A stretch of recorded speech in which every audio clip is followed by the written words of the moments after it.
morning, good afternoon, good evening. Welcome back to Chapter 4. We're talking about the organelles inside of a cell.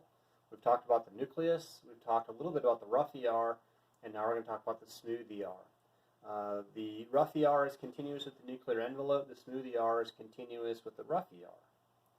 The rough ER is a series of interconnected flattened sacs. The smooth ER is a series of interconnected hollow tubes. The rough ER is called rough because it has ribosomes stuck all over it. The smooth ER is smooth because it doesn't. The rough ER's job is to modify raw proteins.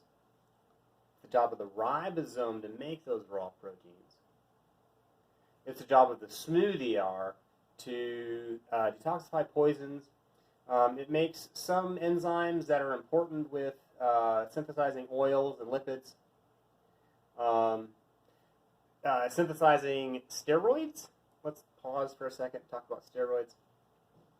Remember that steroids, we talked about this a couple chapters ago. When you hear the word steroids, you think things that guys inject to get super big muscles. But remember that steroids, that's a class of chemicals and not just one particular chemical. So you can inject steroids and grow breasts instead of muscles if you inject female steroids. Female sex hormones. We said before also the smooth ER detoxifies poisons and toxins, and the smooth ER will store calcium ions. Let's talk about that for half a second. When you think of calcium, what do you think of? You think of strong bones and teeth, right? The American Dairy Association. Drink milk for strong bones and teeth. Strong bones and teeth are pointless compared to what you really need calcium for. What you really need calcium for is when you tell a muscle to contract. Calcium flows into that muscle cell and basically flips a switch. That makes it so the muscle can contract. And if calcium isn't there, the muscle can't contract. So one of the things you need calcium for is so that your muscles work. The second thing you need calcium for is when a nerve signal reaches the end of one nerve cell and needs to be passed on to the next nerve cell.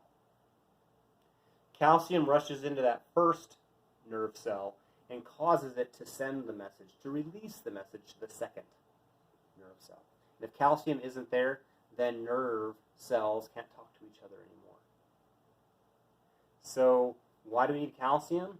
For strong bones and teeth, we need calcium so that our muscles work, like your heart, your diaphragm. So your nerves will talk to each other, so you can operate your body like your heart, like your diaphragm. That's why you need calcium, and that's why the smooth ER stores calcium, not for strong bones and teeth. It stores calcium so that the cells that are found in, like muscle cells and nerve cells, will always have enough. The whole reason why you have a skeleton based on calcium is so you never run out. It is literally a bank account. Your body is literally breaking down your bones to release free calcium into your blood and taking extra calcium out of your blood and laying down fresh bone material all the time, all day long. All right, here we see our cell again. We see our cell with our rough and smooth ER. We can see the rough ER, which is these hollow sacs, and we see the smooth ER, which is these hollow tubes, this network of tubes. The rough ER is for modifying proteins. The smooth ER, it has a variety of functions, but it's probably the most important one is detoxifying poisons and synthesizing, making fats, lipids. Here we see the relationship between the rough ER and the ribosome. Okay, so we have zoomed in super close. Right here is my rough ER. Here's a ribosome that is stuck here onto my rough ER. Here's my ribosome stuck on my rough ER. The ribosome attaches to the rough ER at a place where there's a little pore, there's a little hole. The copy of the instructions for a protein is being held by the ribosome. The ribosome is reading those instructions and feeding the growing protein inside of the rough ER.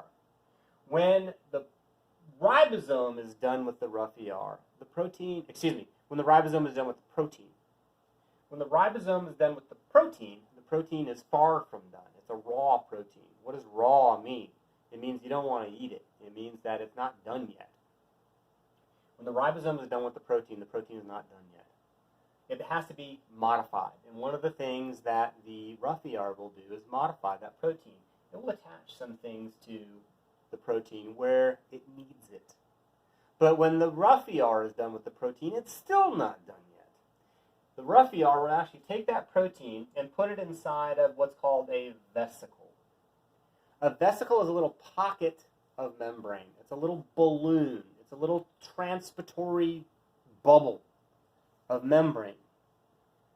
The rough ER will bud off a little section of itself, a little bubble of itself, that contains a modified protein that's not done yet. This little transport bubble, little transport vesicle, will then make its way to what's called the Golgi apparatus. We'll talk about that in just a second. It's the Golgi's job to take these modified proteins, but unfinished proteins, and to finish them. To make it so that they're ready to be used, so they're ready to be released. The job of the Golgi apparatus is to finish proteins so they can be used, and package proteins so they can be released outside. Remember, we said, if the ribosome attaches to the rough ER, it's because it's making a protein that has to be released. When you go to McDonald's and you order fries, the person doesn't just go, here we go, and dump a bunch of fries on the counter in front of you. They package it. They put it in a little container, and then they put it in a bag. They double package it, right? And give it to you so you can take it outside.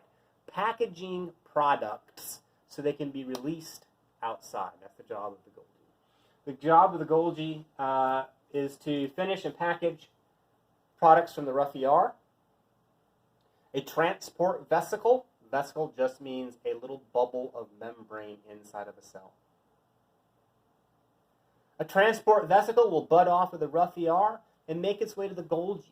The rough ER is a series of interconnected, attached to each other, flat sacs. The Golgi is a series of not connected, not attached to each other, flat sacs. Transport vesicle will attach to the Golgi, will fuse with it, kind of like how soap bubbles will fuse together and make big soap bubbles.